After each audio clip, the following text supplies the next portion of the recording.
Hey everyone, how's it going? Forrest here, again with another installment of my complete analysis of all of J.S. Bach's chorale harmonizations. Today we're looking at Het liebste Jesu, was hast du verbrochen, which translates to, O dearest Jesus, what law hast thou broken? This is a pretty interesting chorale. It has some unusual chord usage and just some interesting introductory progressions, but other than that, I'd say the chorale is fairly straightforward. Not too many deviations from like the tonal blueprint that Bach typically follows. He uses mostly chords from his language here. We don't really see too much deviation. So to start things off, actually this F natural is actually an E sharp. This was a chin scratcher for sure, but I want to correct that because I had to go back to the copy and correct that. Because that chord, I had analyzed it in a roundabout way, but when I went back to look at the text version, that was actually an E sharp, which made a lot more sense in the grand scheme of things, and you'll see why if you haven't already taken a look at it yourself. So that being said, let's hop right into the key signature, into the analysis. Two sharps in the key signature. We start on B7, very interestingly, B7 over D sharp more specifically, and we end on B major. I think from the start we actually are in the key of B minor. There is an argument to be made that we're in the key of E minor for the first two chords. After all, we don't have any precedent to know whether or not we're in the key of B minor beforehand. I guess we could look at the previous movement and see if there's any reason as to why we would think we would still be in the key of B minor, but grand scheme of things, I really do think we're in the key of B minor here. We just happen to be starting with a secondary dominant. We get this B pedal in the melody too, which still continues this idea of B being the focus, despite it being voiced as a dominant 7 chord here, which is what it is. D sharp, F sharp, A, and B is B7 over D sharp, which is 5, 6, 5 of 4 in the key of B minor, and then we get our 4 chord, E, E, G, and B, E minor root position, so it resolves where we would expect, but then we learn that we get ascending chromaticism going on. For the most part, we have D sharp, E, E sharp, F sharp, and then we turn into B melodic minor. He hybridizes the two ideas, or elides them together. We then have E sharp, D, G sharp, and B. This is E sharp fully diminished 7th, which would be 7, 7 of 5, because E sharp is the leading tone to F sharp, and F sharp is our dominant. And then we get F sharp, C sharp, F sharp, and A sharp, which is our 5 chord. So interesting introductory progression. Not sure if I've seen an introductory progression this interesting from a secondary dominant perspective. We then have another F sharp major chord, F sharp, A sharp, C sharp, and F sharp, and I need to reanalyze. And then we get G sharp, E, B, and B, some melodic minor in B minor here. This is E major over G sharp, not a secondary dominant, but 4-6. Very common chord in Bach. And then we get A sharp, E, F sharp, and C sharp, which is F sharp 7 over A sharp, or 5-6-5, F sharp 7, which is our dominant. And then we get B minor, B, D, F sharp, and D, which is our tonic triad, our first tonic triad in the key of B minor.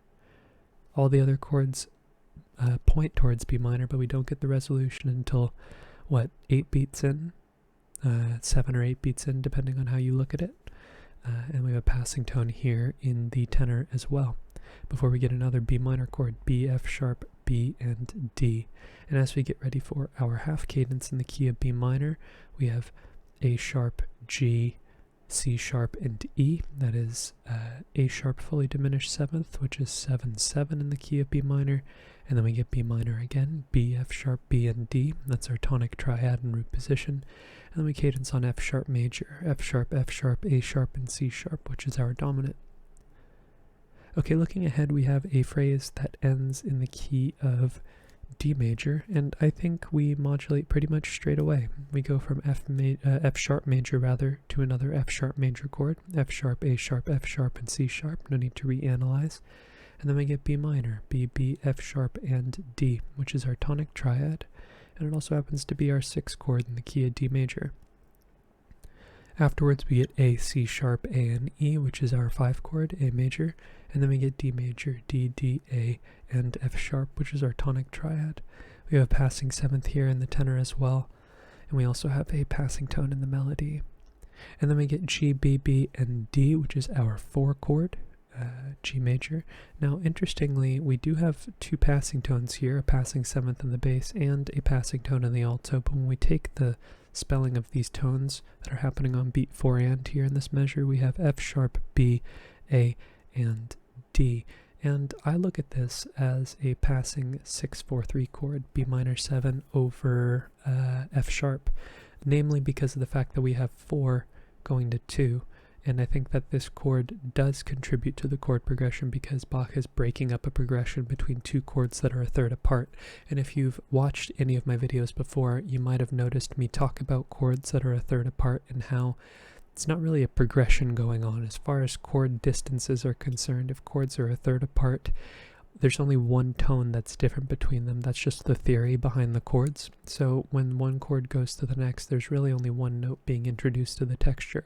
Unlike when adjacent chords, like 4 going to 5, for instance, are used, where all new notes are occurring on the next beat, or chords that are a fourth apart, where 2 of the 3 tones, if we're talking about triads, are present. So in this case, 4 going to 2, E, B, G, and G.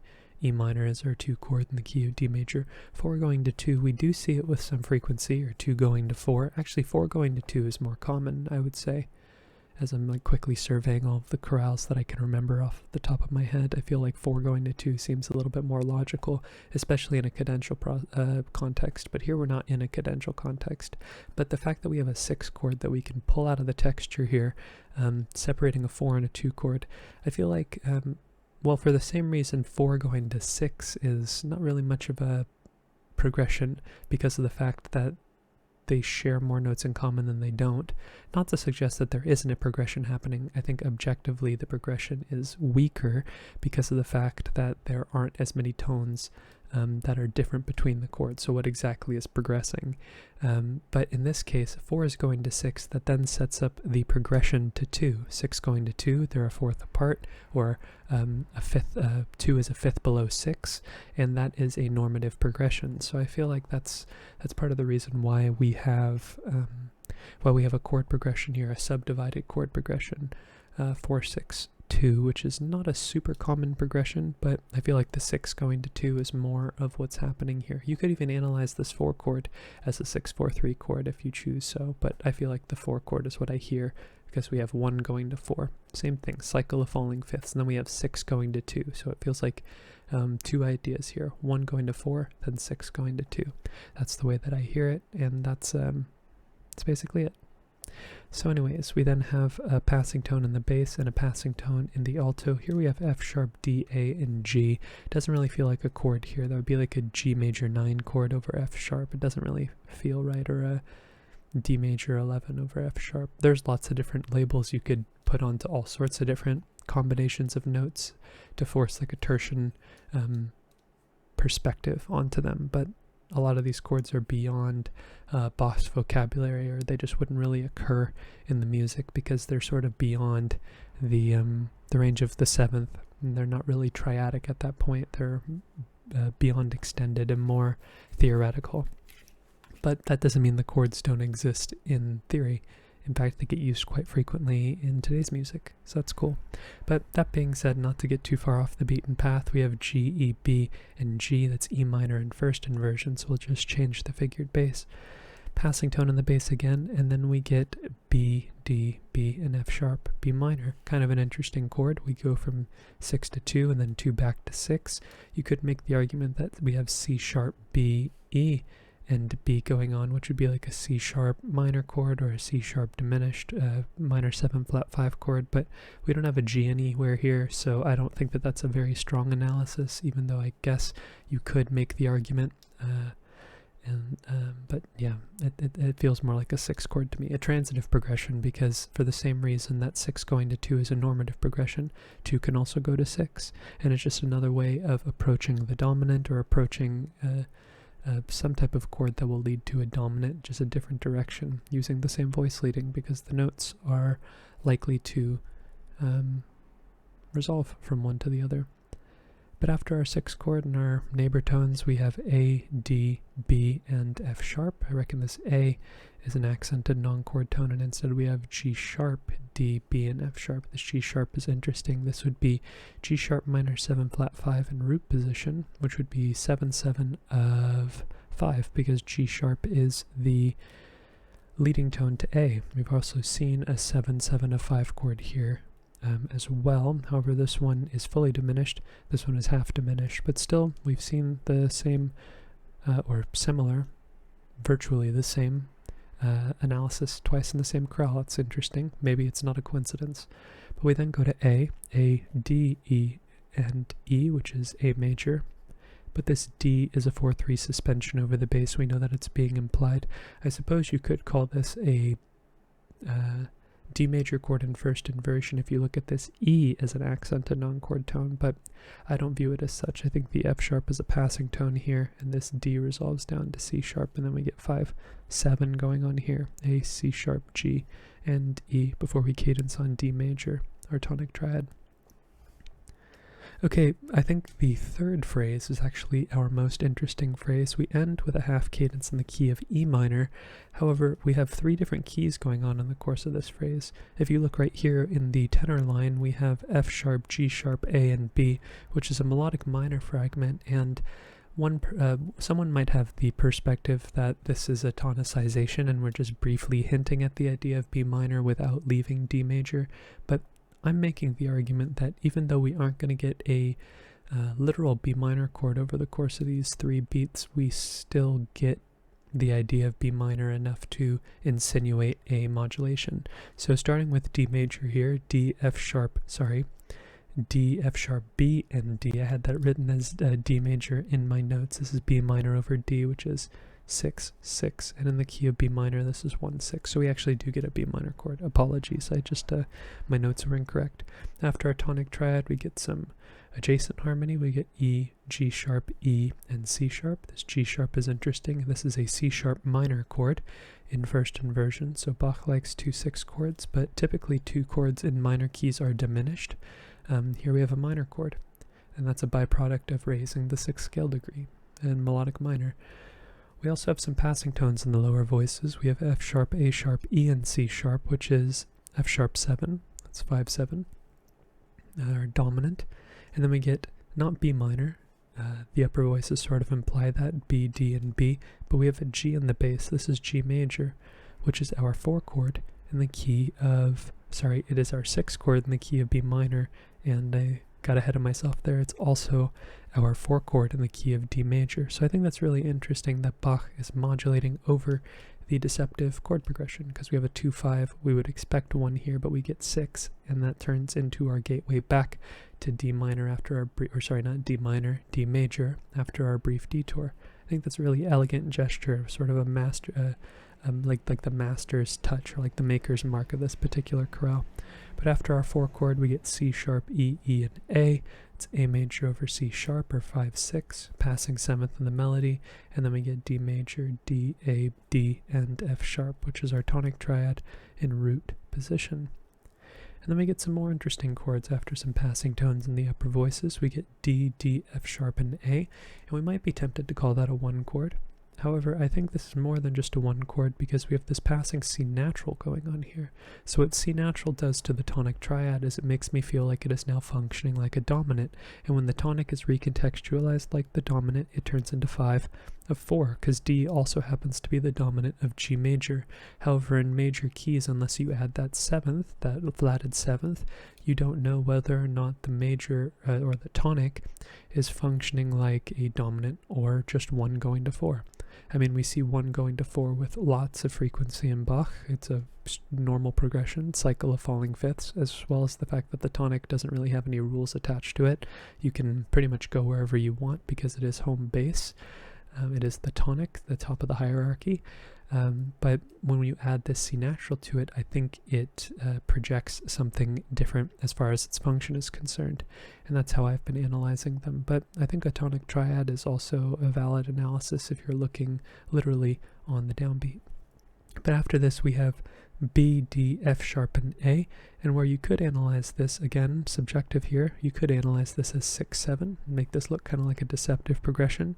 I think this B is an accented non-chord tone, and instead we have A, D, F sharp, and A, which is D major over A. This is a passing 6-4 chord. That's how I analyze it. I've seen this figure in Bach a number of times before, so I feel like this is a no-brainer for me. However, 6-7 versus 1-6-4, I don't know, that's 6 of one, half dozen of another. They're both functioning the same way. I feel like I look at this as a big passing gesture. It's not uncommon for Bach to place non-chord tones on the inner eighth notes of a 4/8 note group. But afterwards we do get the resolution to G major, which makes me feel like my analysis might be stronger than calling this 6-7. We have G, D, G, G, D, G, and B, which is our 4 chord. And also, I believe this is our gateway to E minor, or at least starting to introduce the idea of E minor. You could say that maybe this is the earliest that we could say we start going to E minor, saying that we're going to E minor over, you could say over D major too, because 7 doesn't want to go to 3, but in a roundabout way, that's the same way as saying 5 of 4 wants to go to 4. So really, this is kind of like a modulation zone, but the modulation doesn't really start to sound like it happens until we get this area around D sharp here. That's when it really starts to hit like a critical mass, like the point in which I feel like we've already modulated, so somewhere before the sharp in this case. Sometimes the modulation doesn't happen until after the sharp in my ears or my eyes, but in this case I feel like it is happening before the sharp, and here is where I'm choosing to mark it, but it's a zone and I think that there's some nebulousness to it. But we have some passing tones in the lower voices here before we get E, F sharp, and A. We had a similar situation here where it's actually very similar to this situation right here, where this E is not the chord tone, it's this D sharp. That's interesting. D sharp, F sharp, and A. That's D sharp diminished in root position. Notice how in the 7 chord he doesn't double the leading tone. We've only seen Bach double the leading tone of the scale once, and I think that was in a 5 chord in a chorale from not too long ago, a couple weeks back. I can't quote it exactly, apologies, but in 7 chords, Bach never doubles the leading tone. At least not that I've been able to find, but I don't know. Maybe I am wrong, because there are still close to 200 more chorales to look at, and it would be really fascinating if we could find an instance of that.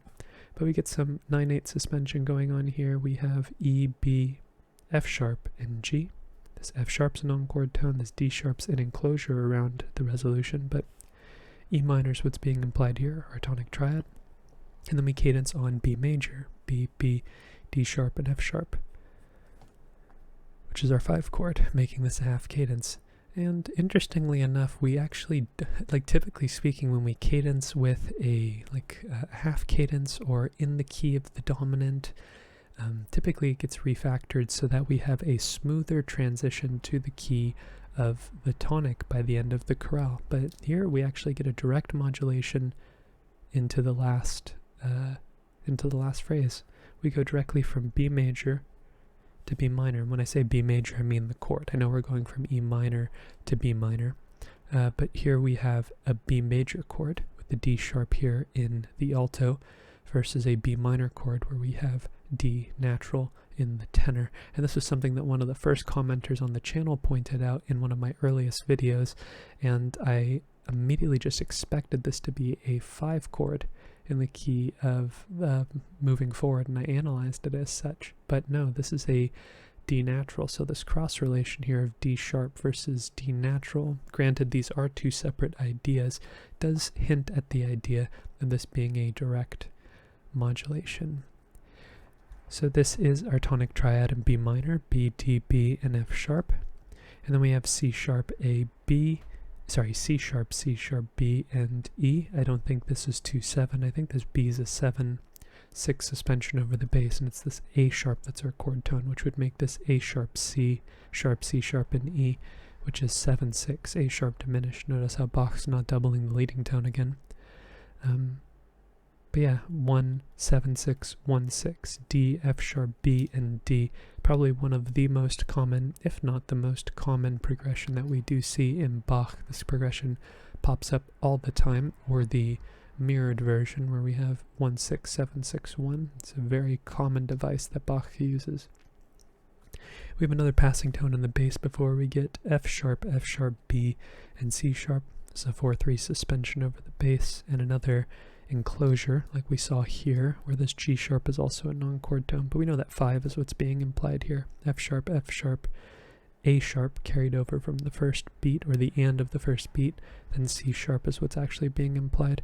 We also have a delayed 7th here in the tenor. This is a very common pattern that Bach, or a common gesture, that might be a more accurate way of describing what's happening here, a gesture leading into a cadence, which in this case, as we would expect, is a perfect authentic cadence in the key of B minor, where Bach uses the Picardy third. This is actually B major, B, D sharp, F sharp, and B, and Bach often ends his minor chorales on major.